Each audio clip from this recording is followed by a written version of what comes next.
בשיעור הראשון דיברנו על הרעיון הזה של הארנה והחשיבות להבין את הזירה שבה אני פועל, מה אני רוצה לפתח, מה אני רוצה לקנות. חלק מהניתוח מערכת זה להבין את הדינמיקה. בשיעור אגב דיברנו על ניהול הפרויקט, ראינו את הנתיב הקריטי, אבני דרך, ראינו שניהול של פרויקט תוכנה יותר מסובך מניהול של פרויקט רגיל, כי אני לא יכול לעשות את השיטה הכי טבעית, management by walking around, פשוט להסתובב ולראות מה לא עובד טוב, כי כל מה שאני רואה זה אנשים עובדים על מקלדות. אין לי מושג אם אתם עושים אחלה עבודה, אם אתם מתברברים, אתם שולחים קורות חיים, ולכן הניהול יותר מסובך.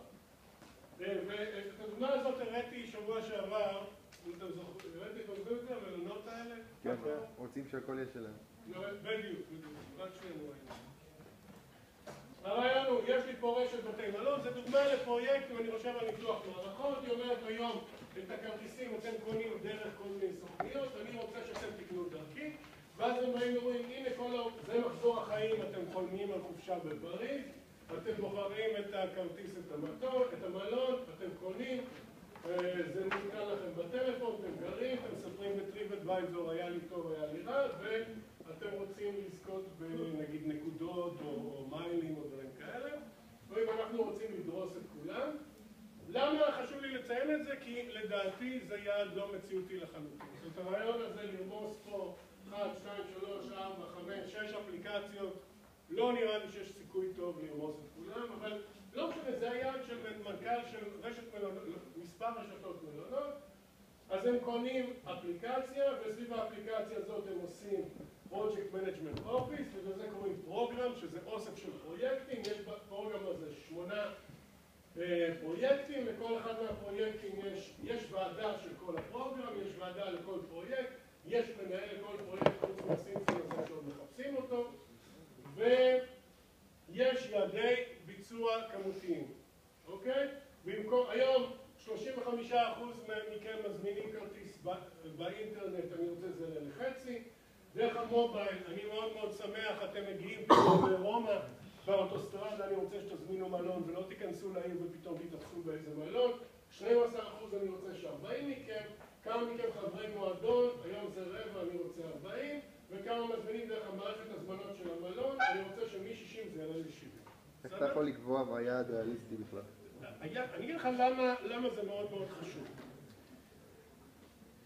אני חושב עליך בשני תרחישים. תרחיש אחד, אתה עובד בארגון, אתה עובד בתעשייה אווירית, אתה אומר לך, והיום אנחנו מתכננים מטוסים בשיטה כזאת וכזאת, יש לי רעיון יותר טוב לעשות את זה. בסדר? אחלה. כמה זה יעלה? זה יעלה $3 מיליון. זה לקנות תוכנה, מחשוב וכולי, להכשיר אנשים. מעולה, $3 מיליון, הנה. איך אני מקבל את $3 מיליון האלה חזרה? אז היכולת שלך לבוא ולספר לי איך אני מקבל את הכסף הזה חזרה, היא קריטית. כמו שאמרתי, עם התפוקה שעולה.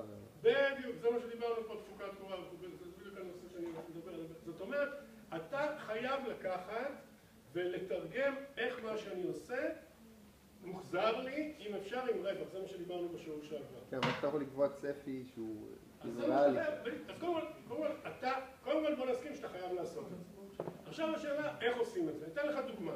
חבר'ה, חברת פלאפון. יש פה אצטדיון בלומפילד, נכון? למה אצטדיון בלומפילד מעניין? מפני שרוב הזמן באצטדיון בלומפילד, מה קורה עכשיו באצטדיון בלומפילד?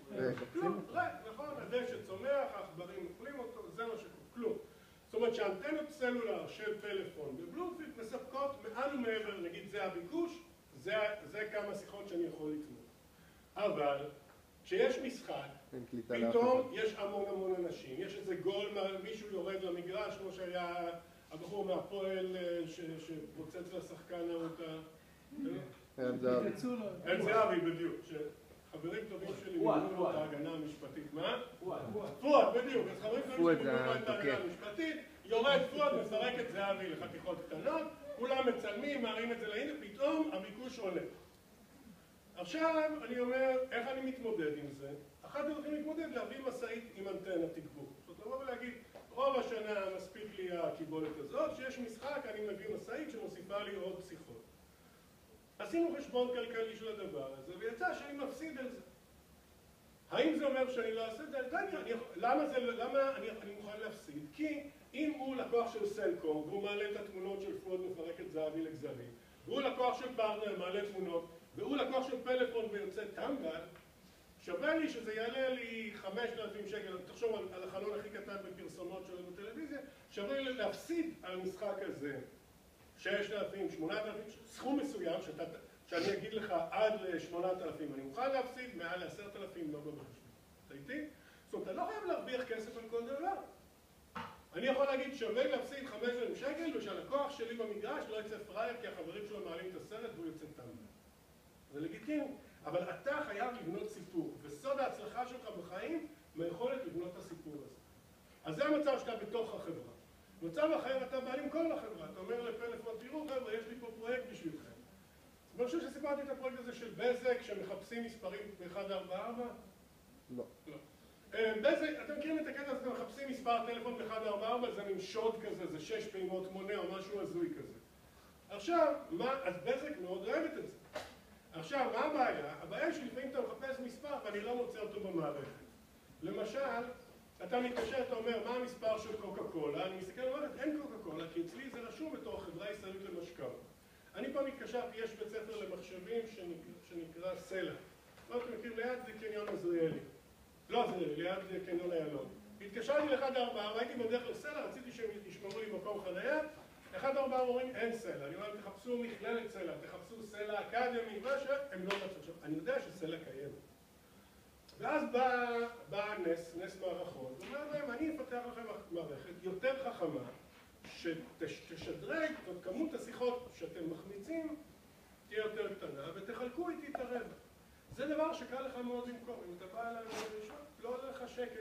כמו דיברנו פה, אתם זוכרים על מערכת בבתי קולנוע, שאתם קונים כרטיס באינטרנט וזה עולה בורסות של כסף? כן. כי הבחור שפיתח את זה, הקולנוע אמר לו, פאק אותך, אז הוא אומר, תראו, אני שם על חשבוני את האתר, אני מתחזק אותו על חשבוני, אני שם על חשבוני את המדפסת הזאת של הכרטיסים, ואתם, מי שירצה יקנה דרכי, מי שלא ירצה יקנה דרככם, תעשו מה שאתם רוצים. ולכן, החוכמה שלך, בין אם אתה בתוך הארגון, בין אם אתה מחוץ לארגון, להסתכל עליי ולספר לי סיפור כזה, זה מאוד חשוב. עכשיו, אתה צודק, אתה יכול להגיד, יש בזה שרלטנות, מאיפה הוציאו את המספרים. אז אם יש לך ניסיון, אז אתה יכול להגיד, אני מאמין שזה מה שיקרה. אולי אתה צודק, אולי אתה לא. הנושא הזה של זה מתייחס למונח שדיברנו עליו שבוע שעבר. המונח הוא KPI, Key Performance Indicators, מדדי ביצוע חיוניים. ופה דיברנו על 6 מדדי ביצוע חיוניים. הראשון היה תפוקה, מחירות פחות הוצאות ישירות. בסדר? אז אם אני מוכר כרטיס קולנוע, כמה עולה לי הכרטיס בקופה, כמה אני גובה מכם את העמלה הזאת, כמה זה 5 שקלים או משהו כזה. נכון? מה? 4 שקלים? אוקיי, אז זה דוגמה קלה, בחרתי לך כרטיס, עשיתי עלייך 4 שקלים. זה טריוויאלי. תקורה, זה הוצאות הקבועות. כמה עלה לי לפתח את המערכת, להכניס את השרת, לעדכן כל הזמן את הסרטים, כל הסלט הזה. זמן תגובה. זמן תגובה אומר שאם אתה נכנס לאתר שלי וזה לא עובד, אז אתה אומר לי לא צריך, אתה הולך למישהו אחר. ראינו שיש שם זמן עבודה וזבל. רוב הזמן הוא זמן זבל, זה הקטע המרתק, ולכן הדגש שלי הוא לא שאנשים יעבדו יותר מהר, הדגש שלי יקצר את הזמן זבל. סליחה? מה? אני יודע, לכן אני חוזר על זה בזריזות. זה אמרנו שבוע שעבר. כן. שבוע שעבר אמרנו. ועמידה בלוחות זמנים, פה דיברנו על המונח Service Level Agreement, רמת שירות שאני נותן, אם שרון גל פתאום מתנתק לו המיקרופון, אז יקפוץ עליו במיידי טכנאי, יקרא ממנו את הבגדים ויטפל בזה, לעומת זה שאם יקלקל המחשב איפשהו במשרד האחורי, אז אפשר לסדר את זה בעוד יומיים. מלאי, ראינו חומר גלם, מלאי בתהליך תוצרת גמורה, דגש של מלאי בתהליך, במקרה של ארגוני שירות זה מלאי של לקוחות שנותנים לקבל שירות, למשל, אחר כך הסיפור של פלאפון שנשרף להם שרת, אז מה שהיה בכלכלי בלילה היה שם אייטם כזה שבזמן שהמוקדים שלהם לא עבדו, מוקד מחירות כן עבד. זאת אומרת, אם התקשרתם למוקד שירות, אז המוקד שירות לא ענה, כל המוקדים לא עבדו, אבל אם רציתם להצטרף לפלאפון, מיד ענה לכם מישהו. אז זה בדיוק, זו הדוגמה הכי קיצונית ל-Service Level Agreement. הלקוח שלי, פאק אותך, אתה רוצה להצטרף, אהלן וסהלן. זאת אומרת, זה המשמעות של Service Level Agreement. הדרגת שירות שאני נותן למישהו חדש שמצטרף, הוא מלך, לקוח קיים הוא פראייר, ולכן הם מקבלים רמות שירות שונות. אחרי זה דיברנו, ובסוף דיברנו על איכות. איכות נחלקת לשני דברים, חוסן, כמה תקלות יש, כל כמה זמן אני לא יכול לדבר בפלאפון כי יש להם שרפה בשרתים, כל כמה זמן נתקעת המעלית, כל כמה זמן אין לי אינטרנט בטלפון, ואג'יליטי, או בעברית המילה הגואלית הזאת, גמישות. רק על זה צריך להכניס את האקדמיה לצינוק לשבוע, אבל שזה מדבר על זריז וגמיש, אני יכול להתאים את עצמי לצרכים שלך. זה מה שדיברנו שבוע שעבר. ועכשיו, אם אני רוצה להסתכל, אז השאלה הבאה שעולה זה מה מודל מחזור חיים. עכשיו, נדבר על מודל מחזור חיים. יש לי שני מודלים רעים. כשאני אומר מודלים רעים, אני מתכוון, אלה דברים שקיימים בשטח, ככה עובדים בשטח, אבל זה מודל שאסור לעבוד בו, ואז אני אדבר על המודל הקלאסי, מודל המפ"ל ואג'ייל, סקראם וכו' מאוחר יותר. אז עכשיו אני אדבר על מודל רע. הרע הראשון נקרא לו מודל ההאקר. דיברנו על זה? לא דיברנו. לא. מודל ההאקר אומר כזה דבר, זה ציר הזמן, וההאקר פשוט מתכנת. והסיבה שההאקר מתכנת זה א', סגנון קוגניטיבי של תוכניתנים, ושתיים, אשליית הגמישות של תוכנה. כשאני מדבר על מודל ההאקר, אני מניח שרוב התרגילים בתכנות שאתם הייתם צריכים לעשות, ולמרות שביקשו מכם תרשים זרימה, אם הייתם סטודנטים כמו שאני הייתי סטודנט, קודם כל ישבתם וטחנתם קוד. ואם הייתם צריכים לעשות תיעוד, אחר כך עשיתם איזשהו תיעוד. יכול להיות שאני צודק, יכול להיות שאני טועה, אבל ככה, בדרך זה המודל של ההאקר. ההאקר אומר, אל תבלבלו לי את המוח לגבי ניתוח מערכות. מה שאתם לא רואים פה זה ניתוח מערכות, ולזה יש בעצם שתי סיבות.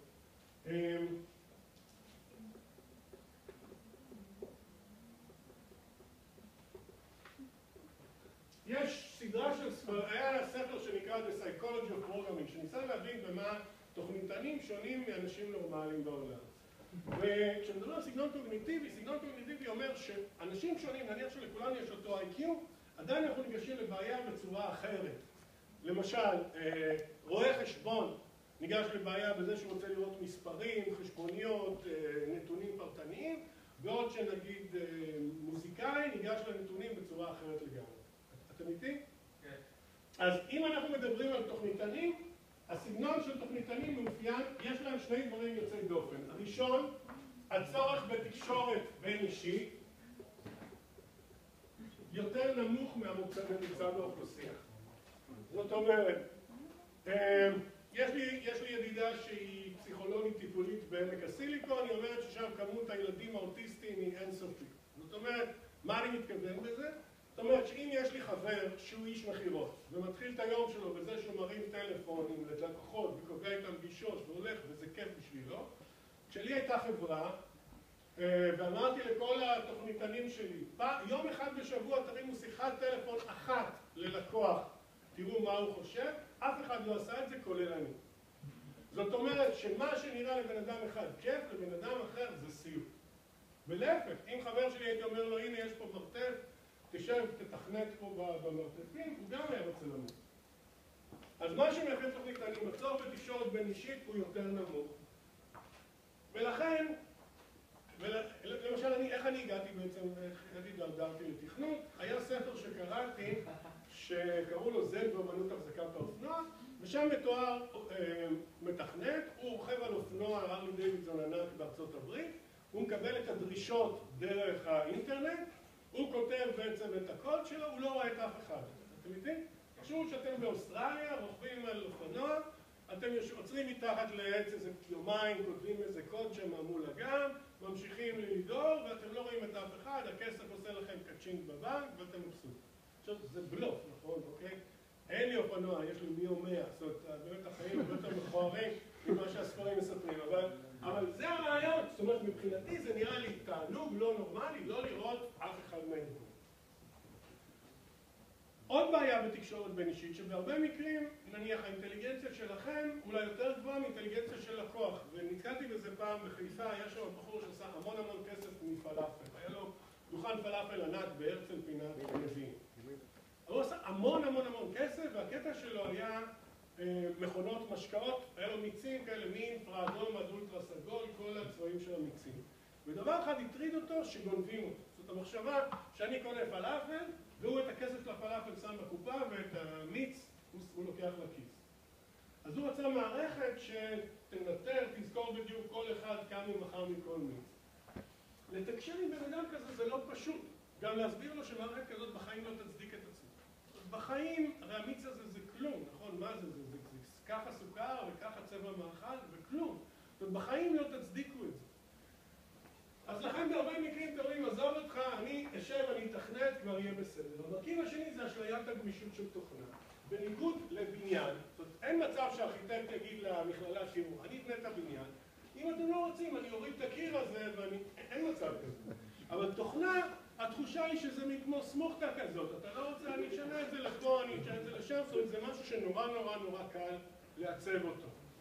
ולכן אומרים, אין שום, וכן, זה קרה לי בתור לקוח, שאנשים שפיתחו בשבילי תוכנה אמרו לי, אתה תראה, יהיה בסדר, ואחרי זה סמר לי השיער מהדברים שהם עשו. אז לכן, זה הבעיה של מודל ההאקר. מודל ההאקר אומר, אח שלי, יהיה בסדר, אני אפגוש אותך עוד שבועיים, אתה תראה, יהיה בסדר, ובפועל זה ממש לא מה שאני רוצה. המודל השני הוא ההפך, גם אני כותב פה רע. מה זה הגשמה? הגשמה זה אומר שאין עוד הרבה מקצועות שאתה חושב על משהו בבוקר וכבר בצהריים אתה מתחיל לראות את הקוד רץ. כי אם אתה נגיד איש חומרה, עד שאתה בונים לך את המעגלים, ופה יש לך את זה רעיון בבוקר, בצהריים, ואתה אומר, וואלה, זה מתחיל לעבוד, אני אתקן את זה. זה הדברים הכי מגניבים שאני מוצא בתכנון. היכולת לשבת על המקלדת ולראות תוצאות בזמן ממש סביר. זה תענוג. אז זה הקטע של הגשמה. מצד אחד לא בא לי לדבר איתך, מצד שני ממש אני נמשך לשבת על המקלדת, ולכן אני אומר לך, יהיה בסדר, אני אבוא שבוע הבא, תראה שזה טוב. המודל הרע השני זה מודל הראפר. ומודל הראפר הוא בדיוק ההפך מזה. מודל הראפר... מי המציא את המודלים האלה? אני המצאתי יותר, אבל אני חייב לדעת, הקטע הזה של הספרות הזאת זה קיים, זה לא, הספרות אני לא המצאתי יותר. יש ספרות שמדברת על תקשורת בין אישית והגשמה. מודל הראפר יצא לי לעבוד במודל הזה, שזה אומר, יש ניתוח מערכת כל הזמן. ואיזי בורוביץ' יש לו איזו בדיחה גסה, אני לא יכול לספר את זה כי... זה מדבר על אלמנות של מנתחי מערכות, ואני לא יכול לספר את הבדיחה הזאת כי כבר זימנו אותי... לא משנה, אתם בטח תדמיינו לעצמכם כבר משהו. תעלה אותה למאמה. יש בדיחה על אלמנות של מנתחי מערכות, אתם רוצים לשאול אותי זיברוביץ', אבל הרעיון אומר שאני מנתח ולא קורה כלום. ולזה יש גם שתי סיבות. הסיבה הראשונה זה חוסר מנהיגות. והסיבה השנייה זה הקטע הפרקטלי. זה מימד הפרקטלי של הבעיות. מה זה פרקטלי? זה תכף אני אדבר, זה נושא מימד. טוב, אני רוצה להסביר מה זה חוסר מנהיגות. חוסר מנהיגות אומר שהבוסים שלי, חוץ מאחד, שהיה נווט בחיל האוויר, זה היה באמת בוס מדהים, רוב הבוסים שלי, אם הייתי שואל אותם שאלה, נגיד, במדעי המחשב, הם היו יושבים עלי על הברכיים ועובדים על זה חודש. ואם הייתי שואל אותם מה עם התקציב, מה עם כל הקטעים של ניהול הפרויקט, הם היו נסים. וחוסר מנהיגות זה אומר שבדרך כלל מנהל, אם דיברתי קודם על מפעל של כתר פלסטיק, איך בן אדם נהיה מנהל, איך הבחורה הזאת שדיברתי עליה נהייתה מנכ"לית המפעל? היא התחילה בתור עובדת ונהייתה מנהלת משמרת ונהייתה מנהלת קו, ובזמן הזה גייסה אנשים ופיתרה אנשים. זאת אומרת, המון מהעיסוק שלה לא היה בלייצר, אלא בלגייס אנשים, לתת משימות ולפתור בעיות. בתכנות, אתם בהרבה מקרים תראו, זה העיקרון הפיטרי, שאומר, אם הייתי תוכניתן טוב, עושים אותי ראש צוות, הייתי ראש צוות סביר, עושים אותי מנהל מוצר, ועד שאני עולה לרמה שבה אני כבר ממש לא יוצא. בסדר? וזה חוסר מנהיגות, ובזה נתקלתי הרבה. חוסר מנהיגות אומר, אני אומר לו, תשמע, יש לך עכשיו 10 ימים, אני ביום שלישי הקרוב רוצה שאתה תבוא ותנעל את המערכת וניכנס לתכנות. ברוב המקרים זה לא קורה. שיש עם זה משהו נורא נחמד. כי אם הבוס שלכם לא לוחץ עליכם, אז אתם יכולים ללמוד דברים, שלחו אותי אז לברלין, טסתי לברלין על חשבון מוטורולה ולמדתי על יוזר אינטרפט, היה לי באמת כיף. אבל אם אני מסתכל על מוטורולה מבחינת כמה כסף היא הפסידה בגלל חוסר ניהול, זה המון כסף. אז אם יש לי מנהל שלא נותן לי משימות, הוא לא ראפר? הוא ראפר, להפך. אם הוא לא נותן לך משימות, אתה יכול לגלוש באינטרנט, אתה יכול ללמוד תחומים חדשים, אתה יכול... תמיד אתה פורח. אבל מצד שני, אם יש לך איזה שיקול דעת, אתה אומר, כמה זמן אני יכול להתבחדש עם הדבר הזה? זה הנקודה. ואתה תראה שבהמון מקומות אתה יכול לזרום עם החיים פשוט. זה החלום שלו. בדיוק, זה לא לגמרי רע, אבל זה גם קצת אידיוטי, כי אתה בא ואומר, אני רוצה לראות את המוצר הזה עובד. חוץ מזה, שאם אני על מוטורולה, כל הרעיון הוא שאתה שולח את הבאגים שלך סביב העולם, ואז אתה הולך לתקן אותם. אתה טס לקנדה, לדרום אמריקה, דרום אפריקה, סליחה.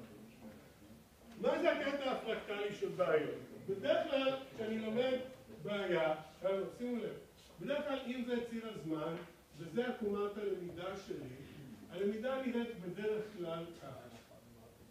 מה זה אומר כך? אני נכנס עכשיו לתחום חדש, ניהול מקולות ביצים. אני לא יודע כלום על צים. אז בהתחלה, כל שיחה שאני מדבר עם בן אדם, זה מקפיץ אותי, כל שיחה מקפיצה אותי המון. עם הזמן אני מתחיל לראות שאני, זאת אומרת, בראיון איתו כבר הוא מעלה נושאים שכבר שמעתי בראיונות קודמים, ואז אני אומר, פה אני פחות או יותר מרגיש די נינוח. המימד הפרקטלי אומר, אוקיי, זה המימד הפרקטלי, שכל הזמן אני מגלה עוד ועוד סוגיות חדשות שאני לא יודע להתמודד איתן. אז אני רוצה להסביר קודם מה זה פרקטלי. פרקטלי המציא את זה בן אדם בשם מנדלברוט שקיבל על זה פרס נובל. יש לי פה משולש שווה צלעות. תחשבו שכל צלע אני חותך אותה לשלוש ובונה עוד משולש שווה צלעות. ושוב, כל צלע חותך אותה לשלוש ובונה עוד משולש שווה צלעות, ועוד משולש שווה צלעות, ועוד משולש שווה צלעות. אני מקבל פה צורה שהחספוס שלה הוא אינסופי. זאת אומרת, בניגוד לפה, שבאיזשהו שלב, כשאני ממשיך ללמוד, כבר ראיתי את זה קודם, פה כמה שאני מתקרב, אני מגלה עוד ועוד פרטים שלא חשבתי עליהם. עכשיו, זה משולש דטרמיניסטי, אבל פה למשל יש פרקטל, וכשאני אקח את השפיץ הזה ואני אעשה זום אין, אז אני מגלה עוד פרטים שלא הייתי מודע עליהם. וזום אין אני עוד מגלה סוגיות, לצורך העניין שאתם הולכים לנתח בעיה, עוד סוגיות שלא חשבתם עליהן. ואתם לא מבינים, אתם אומרים, רגע, בואו ניכנס לאינטרנט ונבין מה קורה פה. ופה עוד דברים שאני לא מודע אליהם, וככה אתם יכולים להביא את החיים שלכם עד אינסוף, בלעשות, בללמוד עוד ועוד תחומים. הדוגמה שלי דיברתי על מוטורולה, הייתי צריך לעצב מערכת עם דרישות ריל-טיים מאוד קשות. ולעצב מסך עם דרישות ריל-טיים קשות. עכשיו, לא ידעתי כלום על יוזר אינטרפייס, על חומרה של מסכים וכולי, ולכן כל נושא חדש שהכרתי בו, יכולתי בעצם ללמוד אותו לעולמי. אז פה למשל, כשאני מתקרב למטרה הזאת, כל הזמן אני מגלה עוד ועוד פרטים חדשים. למשל, זה קו החוף של ישראל. תחשבו שאני אקח את קו החוף הזה, אני אמדוד אותו, אני אכפיל אותו בקנה מידה וימצא לי אורך של X. בסדר? עכשיו, זה מלוויין. עכשיו אני יורד יותר נמוך. קו החוף עכשיו הוא יותר ארוך, יותר קצר, מה? למה יותר ארוך? אתה מגלה פרטים, כל מיני עקומות שלא... בדיוק, אני פתאום מגלה את המפרצון הזה שלא ראיתי אותו קודם. אז לכן X1 יהיה יותר ארוך מ-X. עכשיו אני אסע נניח יותר, פתאום גיליתי פה את גבעת אנדרומדה. יהיה לי X2 גדול מ-X1. אני אסע על אתם רואים פה, כל הזמן אני רק אגלה עוד ועוד ועוד ועוד מפרצונים, עד שבקיצוניות אני אלך פה על החוף ברגל, אני אגלה עוד איזה אבן, חילזון וכו'. מה הוא קיבל פרס נובל אבל? כאילו, מה הרעיון פה? כנראה הוא שכר עם כל ועדת הפרס. הקטע של פרקטלים זה קטע מעניין, כי הוא מדבר על חספוס של דברים. אז מה שאני רוצה להגיד, שככל שאני מתקרב אני מגלה עוד ועוד ועוד ועוד ועוד מפרצונונים כאלה, וזה נהיה... למה זה אנלוגיה? זה אנלוגיה לזה שכשאני רוצה כשאני חושב על בעיה, כל הזמן אני מגלה עוד ועוד מימדים שאני צריך להחליט עליהם. אז במקום להתכנס, אני כל הזמן שואל את עצמי עוד ועוד ועוד שאלות איך ללמוד אותם. זה משהו שאין לו פתרון, אז כאילו, כמו שאתה... הפתרון הוא שאתה בתור הבוס שלי, שיש לך ניסיון, אתה אומר לי, שמע, אתה כבר מתעסק עם הנושא הזה כבר 3 שבועות, קח עוד שבוע ואנחנו סוגרים את הסיפור. אתה לא נותן לי לשוט עכשיו על הדמיון וללמוד את זה עד אינסוף. ולכן, חבר'ה, לכן אלה מודלים רעים. ואם אני רוצה לדבר על מודלים טובים, אני אתחיל עם המודל הראשון שאנחנו, אוקיי? המודל הראשון הוא המודל הקלאסי. המודל הקלאסי הוא מודל שבעצם לקחנו אותו מעיצוב. ולמעשה מה שאני אעשה, חבר'ה, עם המודל הקלאסי, זה שאני פשוט, אני אסביר לכם את המודל, אני אתן דוגמה שלו, ואז ניכנס לעומק בכל אחד ואחד מהמרכיבים של הסיפור, ואחר כך נראה למה המודל הקלאסי לא מספיק טוב ונעבור למודל המפל. ואז נראה למה המודל המפל לא מספיק טוב ונעבור לאג'ייל סקראם וכו'. בסדר? שזה המודלים החמים היום. המודל הקלאסי פה אני מביא גרסה שלו, מפרק את החיים של הפרויקט ל3 שלבים. שלב ראשון זה פלנינג. תכנון זה ניתוח מערכת. המכללה רוצה מערכת חדשה לאתר חדש, אז אנחנו מנתחים והחלטנו מה צריך לעשות. זה כמו הסרטוט של הבניין. שלב שני זה בילדינג. בילדינג זה בעצם, לצורך העניין, זה כמו הבנייה של הבניין. זאת אומרת, עכשיו אני לוקח את הסרטוט, נותן לו את הסרטוט, הוא בונה את הבניין. שלב שלישי זה השלב שבו הבניין פועל, מגלים תקלות, ריג'קטים, באגים, ועושים את התוכניות לגרסה הבאה. אתם איתי? אם יש לנו עכשיו אייפון 6S, אז אנחנו חושבים על אייפון 7. אמרת כל הפעמים זה ביחד? לא, אני אפרק את זה עכשיו. אמרת השלישי על הבילדינג. אז פלנינג, בילדינג, אופריישן. פלנינג, אתה מתכנן את הבניין. אתה אומר מה הולך להיות במערכת, בילדינג, אתה זורק את זה לתוכניתנים שיושבים בחדר הסמוך, ואז משיקים את המערכת. זה השלב השלישי. מה אנחנו רואים בפלנינג?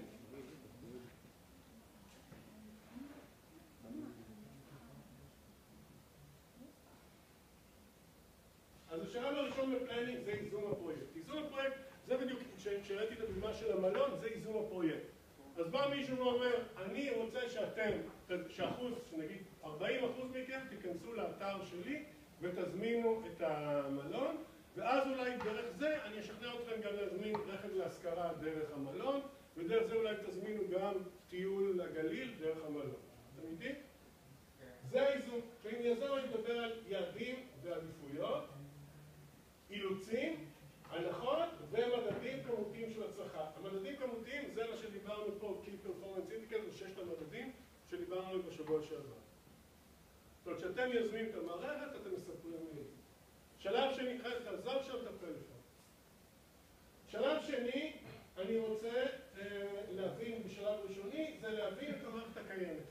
וסיפרתי לכם על הסיפור הזה עם המכללה, כשאני בא עכשיו להקים מערכת חדשה במכללה, קודם כל צריך להבין מה יש, מה קיים.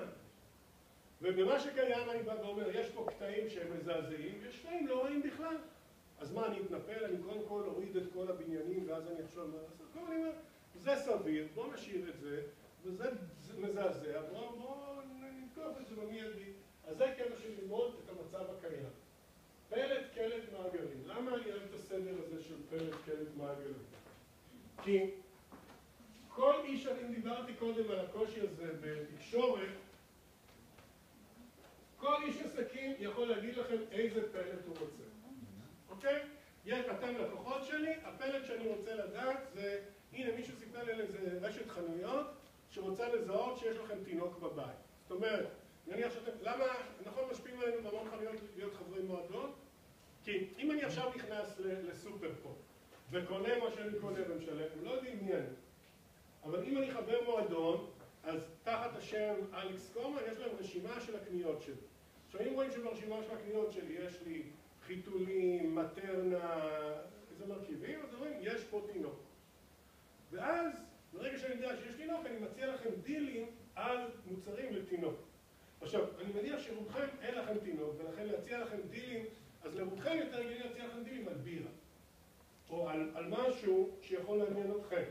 זאת אומרת, הקטע הזה של פלט, כל איש עסקים אומר, אני רוצה שתגיד לי כל לקוח,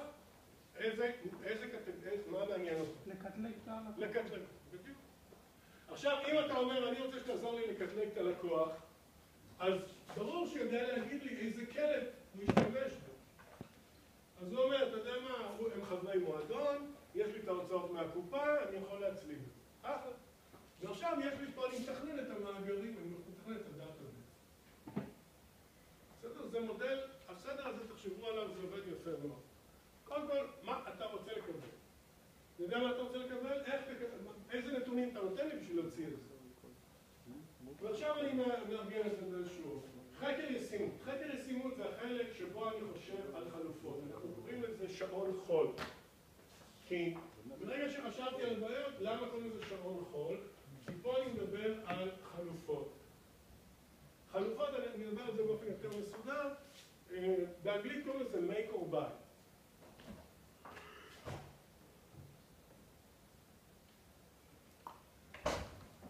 מה זה אומר make or buy? זה אומר, אני יכול, אני יכול לשבת ולפתח מערכת, אז אני אקח תוכניתנים, נעבור לשם, ונבחר טכנולוגיה, ונפתח את המערכת. ביי זה אומר, יש כל כך הרבה תוכנות, המאמה הזאת למשל, שיש לנו פה מכללה, קיימת אני לפחות מכיר עוד איזה 7 או 8 מקומות, אז בעצם אין לי טעם לשבת ולתכנת את הכל. אז אני מסתכל פה על סדרה של חלופות, מדבר איתכם על זה, על הכוחות שלי, ומחליטים, וכתוצאה מזה אנחנו מחליטים על חלופה שאנחנו רוצים. אוקיי, זאת חלופה נבחרת. ברור? עכשיו, כשאני מתלבט בין האלטרנטיבות לקנות מערכת מאמה או לקנות מערכת אחרת, זה החקר ישימות. אני חושב קודם כל מהן החלופות, מבחינת נפח של קלט פלט, האם יש כמות גדולה מאוד של תנועה, אם תחשבו על המערכת של פלאפון למשל שהיא כלכלה, כי לי יש למשל מכרה שעד עכשיו אין לו טלפון. יש פה עוד מישהו בפלאפון שאין לו עכשיו? אין קליטה, אבל השיחות מתנתקות. אין לי, אני לא יכולה להתקשר עליו. ולקבל את טלפון? לקבל ולהתנתק אחרי. אצלי זה קצת בעייתי, נגיד. מה? השיחה נגיד אצלי לא הולכת חלק, שומעים כזה כאילו רובוט. מין רעשי רקע. על הפנים, מלא מתנתק. אז זה דוגמה למשל, שבאה ואומרת, אני צריך פה נפחים אדירים של שיחות, אם יצא לכם, חבר'ה, בחוץ לארץ, נכון, אנחנו מדברים, אומרים בחוץ לארץ, יש לנו חבילה כזאת לשיחות מחוץ לארץ, אז זה חבילת טריפל, נכון, אני שם נגיד 100 שקלים. זה אומר שתוך כדי שיחה, כל הזמן, המערכת צריכה לגשת ולהגיד, הוא דיבר עכשיו ב5 שקלים, כמה נשאר, דיבר ב10 שקלים, כמה נשאר. שם יש לי כמויות אדירות של איו. באיזה תדירות אני צריך לחשב את זה? גדלים של קבצים, נניח יש לי את הקבצים הענקיים, תחשבו על משרד הביטחון, על בנקים גדולים, יש לי קבצים ענקיים. ישימות כלכלית, זה קשור למה שדיברנו פעם קודמת, תוך כמה זמן אני מחזיר את הכסף על הדבר הזה. ישימות ארגונית ותפעולית. ישימות ארגונית זה למשל, תחשבו על נמל אשדוד, או אני אראה לכם דוגמאות, של כל מיני מקומות שברגע שמכניסים מחשוב, אז משביתים את הנמל ואומרים יפה. אתם רוצים שבמקום שאני אעשה את העבודה שלי קשה, אני רק אלחץ על כפתור, תשלמו לי עוד 10,000 שקל לחודש. בסדר? זה הקטע של ישימות ארגונית. וישימות תפעולית זה שבהרבה פעמים בארגון יש אנשים שלא יודעים לעבוד על מקלדת במפעלי ייצור, אנשים שלא יודעים על העברית, בסדר? אנשים שלא יודעים את המקלדת, חייל למשל תצפיתן ששוכב מתחת לשיח באיזה תצפיתן כזה, אז הוא נמצא בתנאים של חום גבוה, הוא נוכל, אתם צריכים לראות האם המערכת היא ישימה בהקשר כזה של מישהו שזוחל בשטח.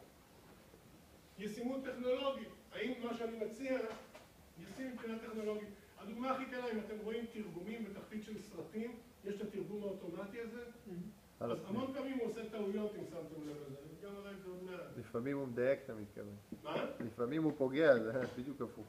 לפעמים הוא פוגע, בדיוק, הוא עושה המון טעויות, אז זה דוגמה למשהו שטכנולוגית הוא לא באמת, הוא באמת לא אמין. להשוות את החלופות, זה מה שתיארתי פה, ולבחור חלופה אחת. זאת עכשיו חשבנו על נגיד 4 חלופות, בחרנו אחת. ניתוח של המערכת, שוב אני הולך על הקטע הזה של פלט, קלט, מאגרים ותהליכים, ושימו לב, אני תמיד נותן עדיפות לדאטאבייס על פני התכנון, על פני הקוד. כי הדאטאבייס הוא הרבה יותר יציב. הקוד כל הזמן ישתנה, כל הזמן יבוא איזה מנהל מהארגון, יגיד, אני רוצה שפה תזיזו לי את זה בחלון, אני רוצה שתשנו לי פה עוד משהו. הקוד כל הזמן רץ. הדאטאבייס, אם יש לכם דאטאבייס טוב, הוא יסחור על הגב שלו הרבה מאוד שינויים בקוד. ציוד, איזה חומרה אתם צריכים? תהליכים, תפעול, איך מדליקים את המערכת בבוקר, גיבוי, שחזור, זה הקטע של פלאפון, אוקיי? נשרפה לי המערכת, איך אני משחזר מה היה. אבטחת מידע, שהאקרים, לא יודע אם קראתם היום, היה בדיוק היום עכשיו בוויינט, בחור מעזה שפרץ למערכת של המזל"טים, והם קיבלו את התמונות שהמזל"ט משדר, ושליטה. הסבה והדרכה. זאת אומרת, לקחת, המכללה עובדת היום על מערכת אחת, מחר יעבדו על מערכת אחרת, איך אני מסדר את זה. אותו דבר אני עושה בצורה יותר מפורטת, בנייה. בשלב הבנייה, התוכניתנים, כותבים, החבר'ה מנהלים להכיר, כותבים את הקוד, מתקנים אותו, האנשים בארגון ממירים קבצים לפורמט החדש, עושים בדיקות קבלה ותפעול, ומנתחי המערכת בודקים לראות שמה שהם מתכנתים זה מה שצריך להיות ושהארגון מרוצה. שלב אחרון, הארגון עד עכשיו רק שרפתי כסף, עכשיו הארגון מתחיל להשתמש במערכת, לתקן באגים ולחשוב מה יהיה בדור הבא של המערכת. זה ברור כאן רוח הדברים? זאת אומרת, יש לנו שלבים, וכל שלב ניכנס לעומק. דיברנו שבוע שעבר על הקטע הזה של מדדים. אז אם למשל, זה תקן אמריקאי, ניל סטנדרט 495, זה תקן של משרד ההגנה האמריקאי. למה מעניין אותי משרד ההגנה האמריקאי, ה-DOD, Department of Defense? כי הוא הלקוח הכי גדול בעולם של תוכנה. זאת אומרת שאם אני באלביט מפתח משהו בשביל חיל האוויר הישראלי, לא כל כך מעניין, החלום שלי הוא לפתח את זה לחיל האוויר הישראלי, לראות את המערכת הזאת עובדת, ועכשיו למכור את זה בעולם. אם עכשיו שהיה הקטע הזה בבריסל, הפיגוע הזה בשדה תעופה, אז בעצם אנשים באלביט אומרים, בראבו, שיחקנו אותה, עכשיו נראה איך מוכרים מערכות. מה עוד פעם? היה פיגוע, אם יש פיגוע, אז עכשיו השדה תעופה רוצה להבטח את עצמו, למנוע כזה בעתיד, ואז בדרך כלל מי שיש לו עמדה על הידיים זה אנחנו, ואז הוא בא לאלביט, אולי רפאל, אולי תעשייה אווירית, נותן בעצם הגופים שבאים ואומרים, אוקיי, אני יכול לעזור לכם בזה. אז אם אני רוצה למכור מערכת בארצות הברית למשרד ההגנה האמריקאי, שהוא הלקוח הכי גדול בעולם של תוכנה, אני צריך להראות שאני עובד לפי המודל שלהם. זאת אומרת, אני הראיתי פה מודל כללי, וזה היישום הספציפי של משרד ההגנה האמריקאי, שאומר, תתכננו את הפרויקט, תגדירו סביבת פיתוח של התוכנה, תגדירו דרישות, תעצבו את המערכת. זה פשוט תיאור יותר פרטני של מה שהראיתי כאן. ולכן אנשים עושים היום הרבה כסף מזה שהם יודעים לקחת תוכנה שפותחה ולהראות להראות אותה לפי מחזור חיים של... למה אכפת להם מתהליך שבו אתה מייצר תוכנה ולא מהתוצאה? אז אוקיי, זו נקודה מאוד מאוד חשובה. הדוגמה הכי פשוטה זה קיר. יש לי איזו דירה שיש בה סדק גדול בקיר. עכשיו, הסדק הזה זה דירה מאוד מאוד ישנה, והסדק הזה חוזר. עכשיו, מה זה אומר? זה אומר שאם אני בא אליך ואומר לך שיש לי פה סדק, אתה אומר אין שום בעיה, אתה מורח בפנים קצת טיח, צובח, זה נראה נהדר, וזה מחזיק שבועיים, והסדק חוזר. אותי מעניין לדעת, לא שאתה תסדר את זה, מעניין אותי לדעת מה? במקור הבעיה, כאילו? ואיך אתה פותר את זה? זאת אומרת, מעניין אותי לדעת שאתה תפתח את הסדק, תכניס לשיטה כזאת עם רשתות, ותכסה עם הרשתות, ואז במקום שבועיים זה יחזיק 3 שנים. זאת אומרת, עכשיו, הסיפור הזה עם תוכנה, הדוגמה הכי מעניינת זה עם משרד הבריאות האמריקאי. הייתה בעולם מגפה מאוד קשה של מה שנקרא שיתוק ילדים, פוליו, אני לא יודע אם אתם זוכרים, זה חזר לפני כמה זמן. והסיפור, ורופא יהודי בשם סארק המציא חיסון למגפת הפוליו, שזה היה לקחת חיידקי פוליו מוחלשים, להזריק את זה לילדים, הילד בונה נוגדנים, נוגדנים ונאבק בזה בעצמו. אז הייתה הצלחה אדירה, לכן אתם בכלל לא מכירים את המגפה הזאת. אבל אחד הבאצ'ים של הייצור לא שרתו נכון על הטמפרטורה, וילדים קיבלו את השיתוק ילדים מהחיסון בעצמו. זאת אומרת, תחשוב שיש לך פה כמות של חיידקים, ובגלל שנגיד הטמפרטורה עולה מעל למה שזה היה צריך להיות, אז פתאום אתה רואה, פתאום יש יותר חיידקים ממה שהייתי אמור לקבל, ולקבל את המגפה הזאת.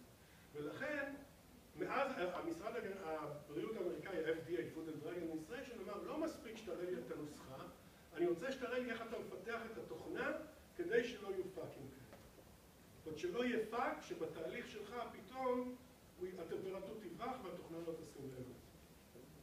זה לא מעניין אותו בסופו של דבר מהטמפרטורה, אלא מהכוח של החיידקים הנגיפים ומהכמות שלהם. נכון. אז לכן הטמפרטורה היא גורם משבר, זה בסדר. אז לכן הוא אומר, אני רוצה לדעת שהתוכנה, מישהו פה מייצר בירה בבית? בייצור של בירה למשל, מאוד מאוד חשוב לשלוט על הטמפרטורה, יש לך שם שמרים שאתה צריך שם, אז אתה רוצה לדעת שיש לך מערכת שמבקרת על זה, נכון, אחרת כל פעם יהיה לה בירה או לא יהיה לה טעם או שתהיה לה ג'יפה. לשם פיקוח. מה? לשם פיקוח לא טוב. בדיוק, אתה רוצה לדעת שיש לך פיקוח מאוד מאוד חזק על התהליך. נכון, אבל מה שאתה רוצה בסופו של דבר זה התוצר שהבירה תוססת כמו שצריך ודברים כאלה, אבל לא... רגע, יפה, אבל אני לא... נכון, אוקיי. מה שאתה מתאר זה שכל פעם שאני קונה, כל פעם שמגיע משלוח, מגיעה מכונה עם בירה ממך. אז עכשיו אני צריך לפתוח בקבוקים ולבדוק ולראות שהיא תקינה. אני לא רוצה לעשות את זה. אני רוצה לדעת שהתהליך שלך הוא כל כך אמין, שאני לוקח את הבירה ושם אותה על המדף. ואם יש תהליך אחר שמביא לאותם תוצאות, אתה לא תוכל לדעת. השאלה, איך אני יודע שהתהליך שלך הוא יציב, וכל בקבוק בירה שאתה מוציא, נגיד כמו מקדונלדס, כל המבורגר, עכשיו תאכל בישראל, תאכל בסין עוד שנתיים, תאכל בערב הסעודית עוד 3 שנים, יהיה לזה אותו דרג של טעם. כי אני יודע שיש מערכת שמוודאה שכולם אותו דבר. ופה אני רוצה לדעת שאתה מפתח את התוכנה בשיטה מבושלת. כן, אבל ככה מונעים את העובדה שחברה אחרת תוכל לפתח תוכנה שתגיע לאותם תוצרים, לאותם תוצאות, אבל בדרך אחרת. הם מונעים את זה רק כי הם אומרים בצורה, אנחנו רוצים לפתח רק ככה. קודם כל, מה שאתה אומר זה נכון. המחיר הגדול של זה הוא שטבע מחר לשנות את איך שהיא מייצרת תרופה, זה עולה כל כך הרבה כסף שהיא לא תשפר את זה. אתה צודק.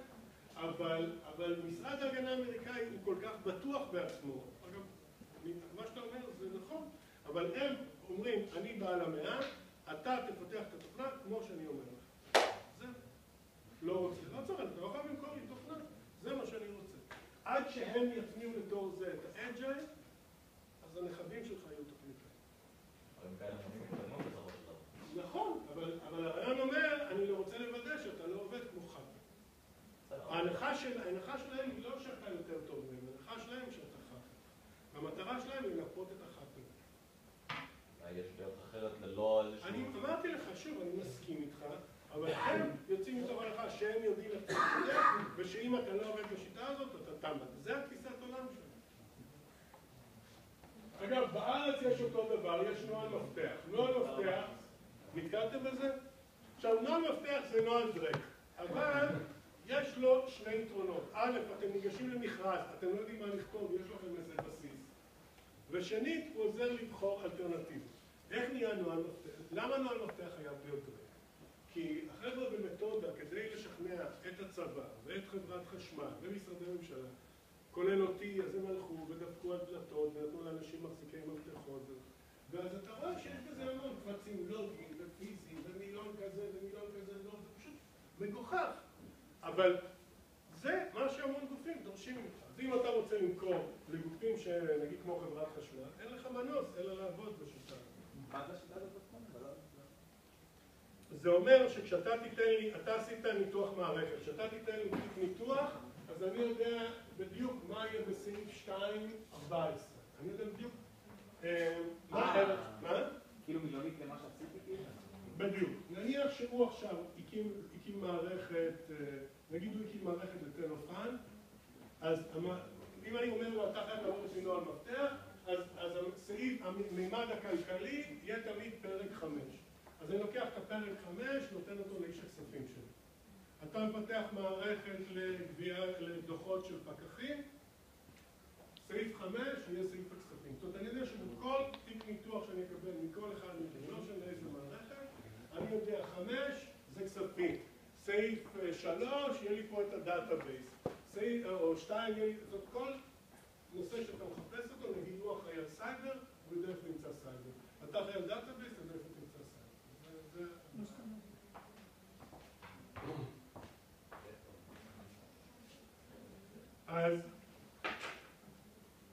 אז אני רוצה... סליחה? לתרגל טיפה דברים ש... רגע, אני עכשיו הולך כל אחד אני לא להוסיף זוכר לי. כלום, זה הרבה מה? מצגות, אני כבר לא זוכר. בוא נתרגל טיפה, אתה יודע. איך נתרגל? כתוב מערכת, אחי. תראה, קודם כל אני אראה, כל הקורס בנוי, כן, אני רוצה להסביר נקודה. אתם זוכרים את הקטע הזה שלכל אפסילון קטן קרצונל קיים דלתא כך שמי שני סיקס קטן מדלתא ואיך מוכרעת אז רואים לצורת למה אני זוכר את זה בעל פה? כי כשלימדו אותי את זה, לא יכולתי להבין מה זה אומר. לא הבנתי מה זה קטן קרצונך וכו'. ולכן הדרך שאני רוצה לעבוד עם הדבר הזה, זה לבוא ולהציג... איזה מין פיצ'ר זה שפתאום התוכנה נהיית חלבית כזאת? ואפילו לא עשיתי כלום, אז לא שיניתי, לא ערכתי, לא עשיתי שום דבר. זה מעיד על כמה שהמחשבים פה חזקים. אבל זה לא מחשב. זה לא המחשב, זה הרשת שלהם. המחשב, המחשבים שלהם חזקים. הפרופיל עצמו, יש בו מיליון פרופילים. סגר.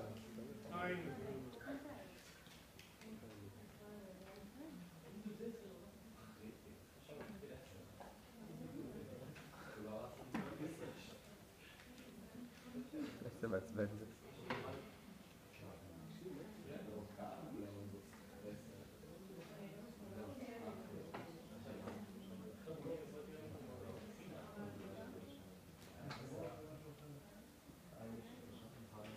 אז אני רוצה להסביר נקודה אחרת. הדרך שבה אני מלמד את הקורס היא כזאת. אני מתאר קודם כל את התמונה הגדולה באופן רדוד. זה מה שעשיתי עכשיו.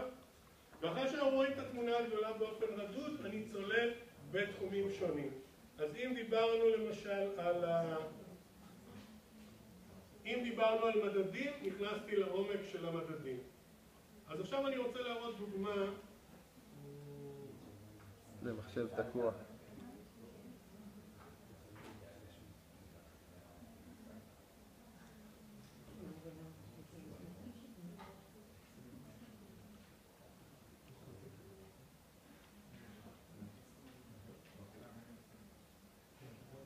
אז מה שאני רוצה להראות זה דוגמה, אוקיי? אז הצגתי את התמונה הכללית, עכשיו אני רוצה להציג דוגמה של מחזור חיים, וזה, חבר'ה, היי, זאת חברה בשם אידאו. אידאו היא חברת ייצור מאוד יוקרתית, ואני רוצה להראות לכם איך מחזור החיים הזה בא לידי ביטוי כשמייצרים עגלה של סופרמן.